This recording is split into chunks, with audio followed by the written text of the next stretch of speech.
There is a photograph that does not belong to any archive. It was not collected by a university, not catalogued by a museum, not reproduced in any newspaper of record. It exists in a single printed copy, tucked inside a leather journal that passed through 4 generations of a Tucson family before a descendant scanned it in 2009 and posted it without comment to a genealogy forum where almost no one noticed it. The photograph shows a woman. She is standing in front of what appears to be an adobe structure in the Sonoran Desert. The year written on the back in faded ink is 1899. The woman appears to be in her 70s, perhaps older. She is dressed in layered fabric that does not match the clothing of her region or her era. Her posture is not that of someone who has spent a life in the desert. It is the posture of someone who has spent a life in a place with ceilings high enough to require a different kind of spine. Written below the year in the same faded ink is a single sentence. It reads, "She says she walked out of the year 1340. No one in the family that kept that journal ever explained those words. No one annotated them or crossed them out. They simply preserved them exactly as written and passed them forward into a future that might be better equipped to understand them. That future is now. What we are equipped to understand, if we are willing to sit with the discomfort of it, is that this woman's appearance in the Sonoran Desert in 1899 was not a curiosity, not a hoax, not a folk legend. It was a data point in a pattern that stretches across centuries and continents, a pattern that official history has spent a very long time pretending does not exist. Because if it exists, if women like her were real, if the year 1340 meant what it appears to mean, then the story we have been told about the development of human civilization is not a history, it is a cover story. If you are watching this for the first time and you have never heard the name Tartaria, stay with us. Everything you are about to hear is going to rearrange something. That is not a warning. That is a promise. The Sonoran Desert in 1899 was not a place you wandered into by accident. It was not a place you survived by luck. The summer heat in that region regularly exceeded 115 degrees Fahrenheit at midday, and the terrain between population centres was not a landscape that forgave confusion about direction or distance. Experienced guides died there. Trained soldiers died there.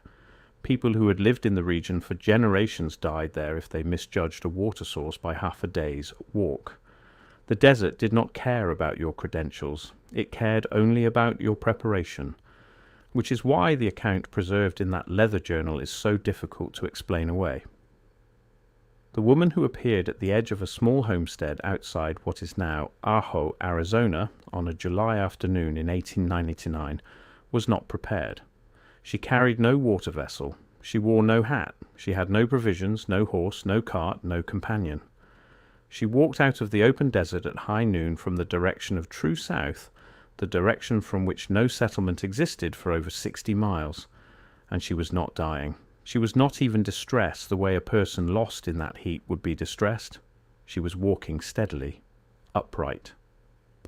When the rancher's wife, named in the journal only as M, came out to meet her, the old woman stopped, looked at M with an expression the journal describes as recognition without familiarity, and spoke.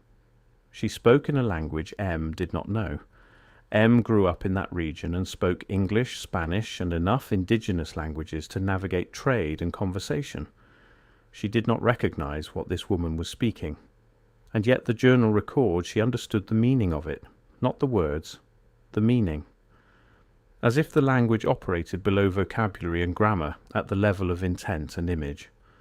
What M understood, as best she could record it, was this. The woman had come from a city. The city was large, larger than anything Guam M had seen in her lifetime, and it was surrounded by water on 3 sides, with towers that went higher than the surrounding hills. The woman had left the city because the city was ending. Something was being done to it that could not be undone, and she had been sent, or had sent herself, the distinction was unclear, through something she called, in M's approximation of the word, a passage to arrive here, in this time, because this was as far as the passage could carry her. M asked the woman what year she had come from. The woman held up her hands and counted. Then she said a word that M wrote phonetically in the journal as something between 30 and 30, followed by what M interpreted as a gesture meaning 40, and then the gesture for 0, 1340. 1340. That number is not arbitrary. That number is not a coincidence. And understanding why requires us to go somewhere that most historians would prefer we did not go. In the accepted timeline, the year 1340 falls in a period characterized by fragmentation. I have to pause here for a second. Because what I just described, that is one case from a much larger pattern. There are 35 documented cases in a document I put together. Different cities, different decades, different types of evidence. Every single one follows the same sequence: discovered, documented, acquired, disappeared. I could not fit all of it into a video. It's in the pinned comment below. Find it before we continue. Plague and contraction. The Mongol Empire was fracturing. The Black Death would reach Europe within a decade. Trade routes were destabilizing. Population centers were declining. A world pulling inward, losing complexity, collapsing back into isolation and fear. That is the official story. But there is another, assembled not from approved textbooks, but from the architectural record, the cartographic record, the metallurgical record, and the persistent testimony of anomalous artifacts and anomalous people across 5 centuries. That story says 1340 was not the middle of a decline. It was the end of an apex, the final decade of a civilization so advanced, so globally connected, so architecturally sophisticated, that its deliberate erasure required not years but centuries of coordinated suppression, and that the erasure is still ongoing today. The civilization we are describing is the one that researchers working outside the constraints of institutional approval have begun calling Tartaria. The name comes from maps, from European cartographic traditions spanning the medieval period through the early 19th century. A vast territory covering what is now Russia, Central Asia, China and beyond was labelled on official maps as Tartaria or Tartary, not fringe maps, the maps produced by the most respected cartographic institutions of their time. And on these maps, Tartaria was not a vague cultural designation. It was a political entity with borders, a capital, the kind of specificity you give to a place that has a government, a legal system, an economic structure, a persistent presence on the world stage that makes its neighbours keep careful track of where it is. Then the maps changed. Over the course of the 19th century, Tartaria as a named and bordered political entity began disappearing from European cartography. Not gradually, not because the territory changed hands through a documented military or diplomatic process. It simply stopped being labelled, replaced on new maps with Russian Empire and Chinese Empire, and smaller designations, as if an entity that had appeared on authoritative maps for 500 years had simply ceased to exist, without a treaty, without a war, without an announcement of any kind. The official explanation for this, to the extent that one is ever offered, is that Tartaria was never a real political entity. It was a European misunderstanding, a cartographic convention applied to an ethnically diverse region that was never actually unified under a single authority. It was, in the language of institutional dismissal, a geographic fantasy. But that explanation requires you to believe that the most sophisticated cartographic institutions in European history maintained a consistent geographic fantasy for 500 consecutive years on their most authoritative products, and that no diplomat, no trader, no explorer who visited the region ever returned to say the label corresponded to nothing real on the ground. That is not how cartography works. Maps are expensive to produce, used for navigation, trade, military planning, diplomatic negotiation. Maps wrong in ways that matter are corrected. 500 years of consistent labelling is not a fantasy. It is a record. So what happened to the record? The woman who walked out of the Sonoran heat in 1899 may have been one of the last people alive who knew the answer to that question from the inside. One of the last people alive who had been present during the final days of something that the world had subsequently been told never existed. The Journal of M continues for 3 more days. M brought the woman inside, gave her water, which she accepted, and food, which she examined with an expression M describes not as gratitude or suspicion, but assessment, the way a person evaluates something whose category they understand, but whose specific instance is unfamiliar. The woman stayed in a room at the back of the homestead.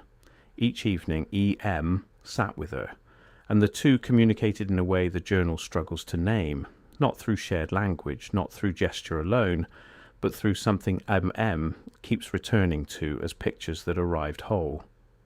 What M records from those 3 evenings is a series of impressions dense with details she could not have invented because she had no framework for it.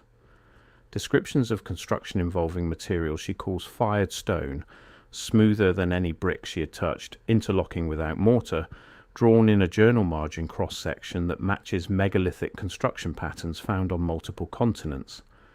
Descriptions of heating systems conveyed as warmth from below, an underfloor radiant system the official timeline does not assign to civilian architecture until the 20th century.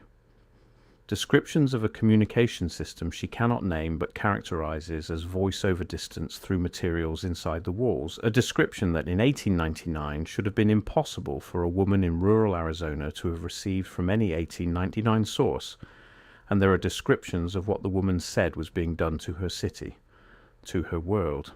It was not a military conquest as M understood it. No armies in recognizable terms. What the woman conveyed was something systematic, a clearing, buildings brought down not in the chaos of warfare but in the orderly process of removal, populations relocated in managed dispersal with records altered as the relocation proceeded so that what had been built no longer corresponded to what records said had ever existed. A rewriting not of one archive but of every archive simultaneously, across an area so large that M gives up and simply writes, "She made me understand it was everywhere." This is the claim the Tartaria framework makes at its most foundational level, and the claim that institutional history finds most unacceptable, which is itself worth examining. The unacceptability of a claim is not evidence against it. It tells you about the social cost of accepting it, and that cost is highest when the institutions that bear the consequences of its acceptance are also the institutions responsible for evaluating it. This is not a conspiracy, it is a structural problem. And structural problems produce systematic distortions even without individual bad actors. The distortion in this case is the systematic exclusion of evidence that does not fit the approved timeline, and the evidence that does not fit is substantial. The mud flood hypothesis, one of the most discussed and most dismissed ideas within the Tartaria research community, begins with a simple observation. Across cities in Europe, the Americas, and Central Asia, there are buildings whose ground floors are partially or entirely buried.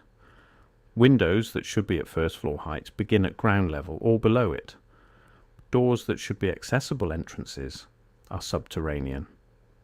The architectural logic of these buildings, their proportions and decorative placement, their relationship between designed facades and actual street level, is consistent with buildings originally constructed to a higher ground level, one that subsequently rose.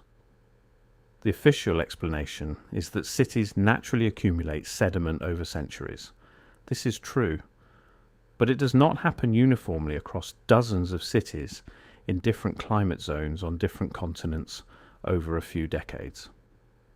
Gradual accumulation produces variation. It does not produce the uniform burial pattern visible in the photographic record of 19th century construction projects, which shows city after city, buildings being excavated rather than built, upper stories already standing when construction crews arrived, lower floors never finished because by the time the builders reached them, the ground was already there. The mud flood hypothesis says this pattern is consistent with a global catastrophic event that deposited material rapidly and uniformly across a wide area, burying the lower portions of a prior civilization's architecture and resetting the physical baseline. The new civilization would then discover the upper portions of the prior buildings already standing, occupy them, build around them, incorporate them without fully understanding what they had inherited. This is not a fringe idea. version. Before I go further, that document in the pinned comment. If you have not found it yet, go there now, because everything I cover in these videos is one piece of a pattern that only becomes visible when you see all 35 cases together. The document shows you the full pattern. What I can show you here is the surface. What is down there is everything underneath it. Pinned comment, now, then come back. Of it appear in the mythological and folk traditions of cultures on every inhabited continent. Something happened, the ground changed, what had been built was either lost or inherited without documentation. The woman from 1340 was, if M's journal is accurate, a survivor of the moment when this process was not gradual or geological but deliberate. A city being unmade by design, not disaster.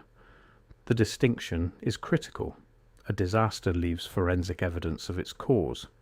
What deliberate clearing leaves is absence.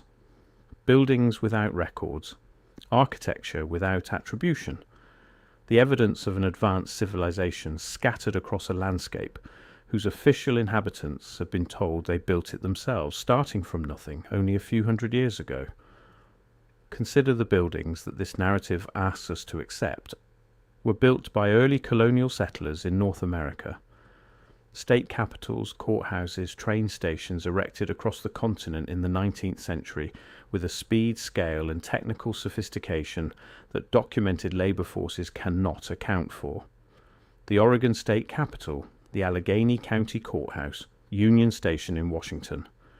Their foundations required excavation equipment the 19th century did not possess at that scale. Their internal structural systems required engineering knowledge that, by the official timeline, was still being developed in European universities while frontier towns were supposedly building them. We are not denigrating those workers. We are saying that the buildings they were reportedly building, in the time reportedly given, with the tools they reportedly had, are not consistent with basic construction physics. Either the timeline is wrong, the workforce was more qualified than described, or the buildings were not constructed from scratch. The physical evidence, examined without the approved narrative, most strongly supports the third option. The buildings were there already, in some state requiring completion and repurposing, but not genesis. Not the pouring of a first foundation in virgin soil. The woman from 1340 knew this. She had lived in one of those buildings, had been born in a city where those buildings were ordinary, had walked beneath ceilings whose height required that particular kind of spine, that quality of posture M had noticed when she first came across the desert. And she had watched those buildings being catalogued for removal or inheritance or reattribution, depending on which part of the operation was performing which function in which region. On the third evening, the woman told M why she had come.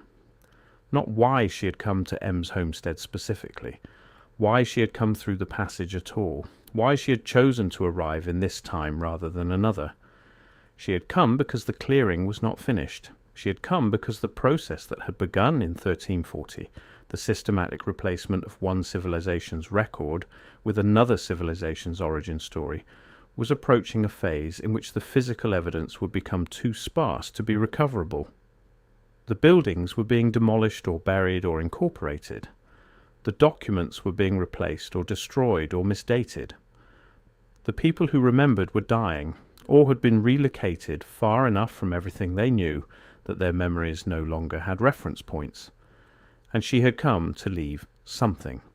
Not a document, not an artifact that could be seized and disappeared into an institutional archive. A testimony, given to a woman in a place remote enough that institutional machinery had not yet reached it, in a time recent enough that the testimony could survive into an era when tools for understanding it might exist. She had come to leave it in a journal, a leather journal that would pass through 4 generations of a single family before a descendant scanned it in 2009 and posted it to a genealogy forum where almost no one noticed it. Almost no one. What she left in that journal, through M's careful and bewildered transcription, is a description of the world as it had been. Not as mythology, not as legend, not as the half-remembered oral tradition that filtered versions of Tartaria into the folk cultures of a dozen different regions, as lived experience, as the memory of a woman who had been there. She described a global infrastructure of transmission, not letters, not telegraph, something that used the planet itself as its medium. Structures at specific geographic coordinates resonating across distances no mechanical system could bridge. Towers built to specific height ratios, at specific elevations, at specific angular relationships across the curvature of the Earth, functioning as a network. Transferring something the woman called variously energy, information and nourishment, never settling on one word, as if the thing transferred was all three simultaneously, and the language M had available could not hold a concept that unified them. The towers are still standing, some of them, enough that the pattern is unmistakable. Obelisks, cathedral spires, minarets, stupas, pagoda towers, standing stones. They are not different traditions producing similar forms by independent invention. They are nodes in a network whose operating principles have been forgotten and whose construction has been reattributed to religious impulse or the egotism of rulers who wanted monuments. Their geographic distribution follows a mathematical pattern. The height ratios of surviving examples cluster around specific values. The materials used, across cultures supposedly not in contact, overlap in ways coincidence cannot explain. The woman knew the network. She had used it, been part of the civilization that maintained it and calibrated its nodes, and she had watched it being decommissioned, not catastrophically, methodically, node by node. The calibration deliberately misaligned until the resonance failed, the structures then repurposed or demolished or left standing as inert monuments to an energy that no longer moved through them, because that energy had been cut at the level of the understanding that made them work. What you take from a civilization you want to erase is not its buildings. Buildings are too large, too numerous, too integrated into the landscape. What you take is the knowledge of what the buildings are for. You leave the towers standing, you take the operators, you disperse the people who understood the calibration into populations given a different story about what towers are, and within 2 or 3 generations the towers are just towers. Within 5 generations they are religious monuments. Within 10 they are evidence of ancient architectural ambition whose technical purpose has been permanently obscured by the overlay of sacred meaning. This is what the woman said had been done, not to one tower, to all of them, simultaneously, in the coordinated systematic way that requires a single authority acting across an entire geographic footprint at the same time, which means the authority performing the clearing was at least as globally capable as the civilization being cleared. Who was that authority? The journal does not answer directly. M records that she asked and received not a name or a political identity, but an image, something she spends 3 separate entries trying to describe without satisfactorily resolving. Not something geographically or religiously above, something M keeps returning to with the word prior, as if what the woman was conveying was not a foreign power but a layer that predated the civilization. It was clearing the same way the civilization M, inhabited, predated whatever would come after it. This is where the Tartaria research encounters its deepest territory.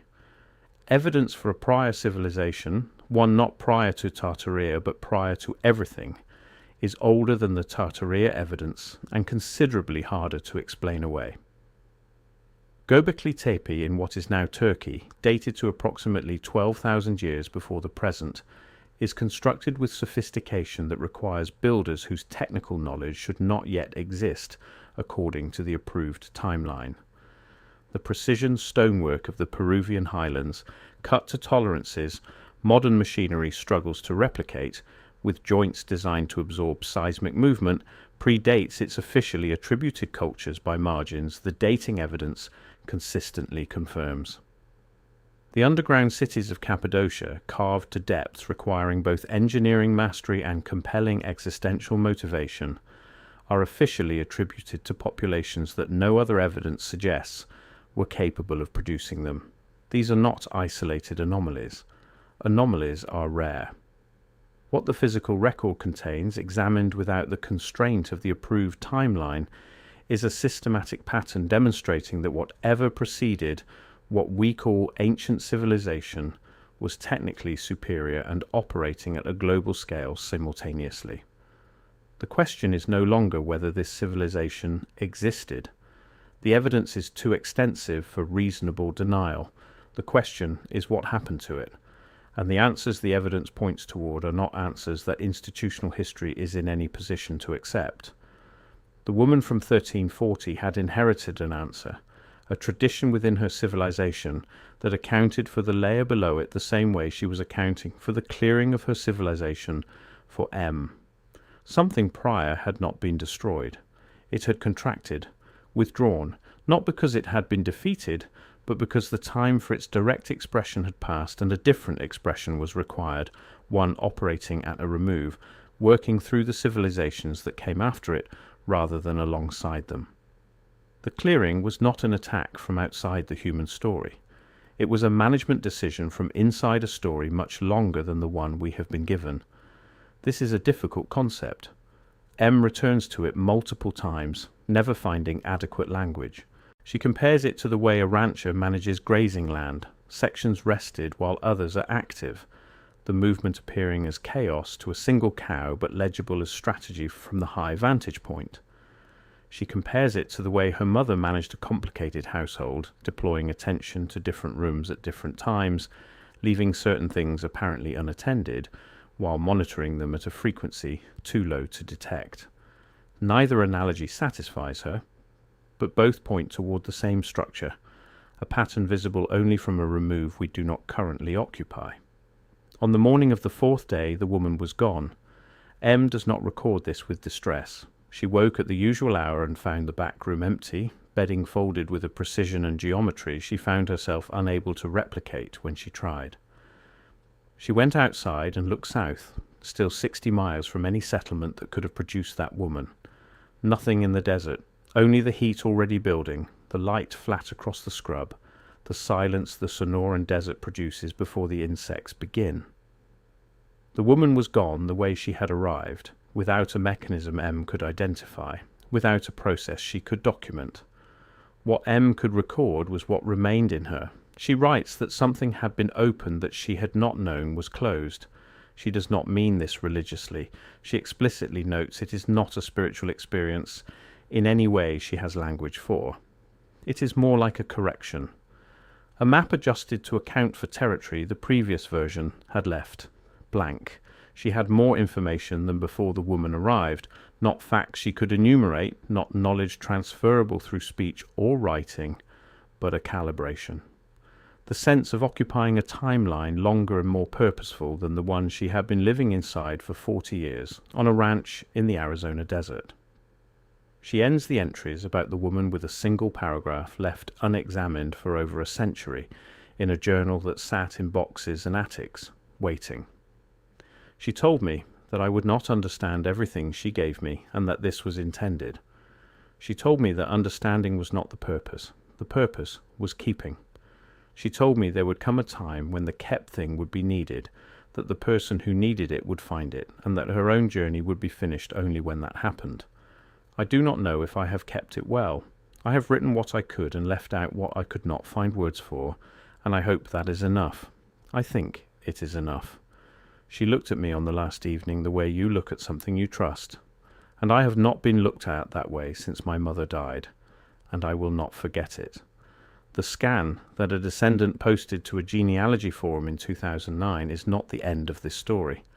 It is a hinge point, the same way the woman's arrival at M's homestead was not the end of whatever she had come from, but a hinge point, a transfer from one keeper to the next across a distance that no mechanism we currently understand can account for.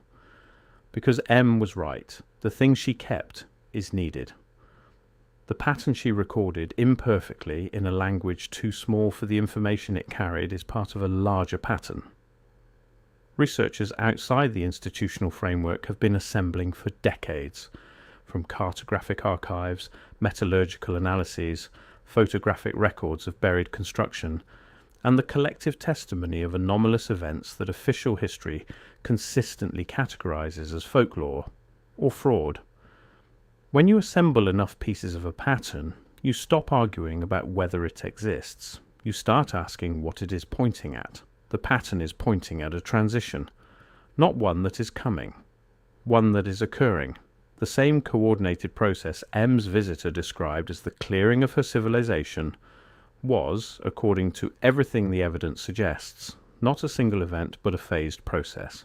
And the stage we are in now, the rapid degradation of institutional credibility, the sudden accessibility of suppressed historical evidence through digital archives, the global resurgence of interest in alternative frameworks for understanding human origins, is not random. It is not chaos. It is a phase, one that was, if the woman from 1340 was telling the truth, anticipated, one that was, in the logic of the larger pattern, designed.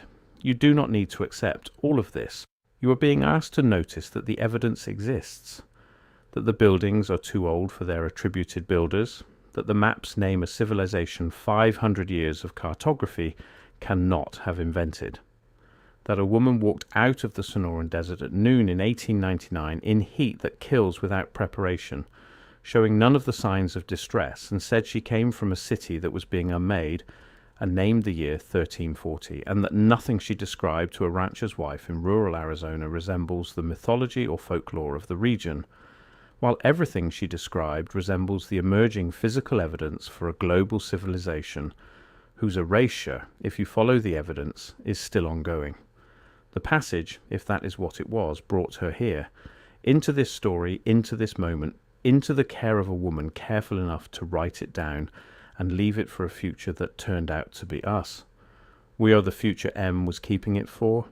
The question is what we do with it now that it has arrived.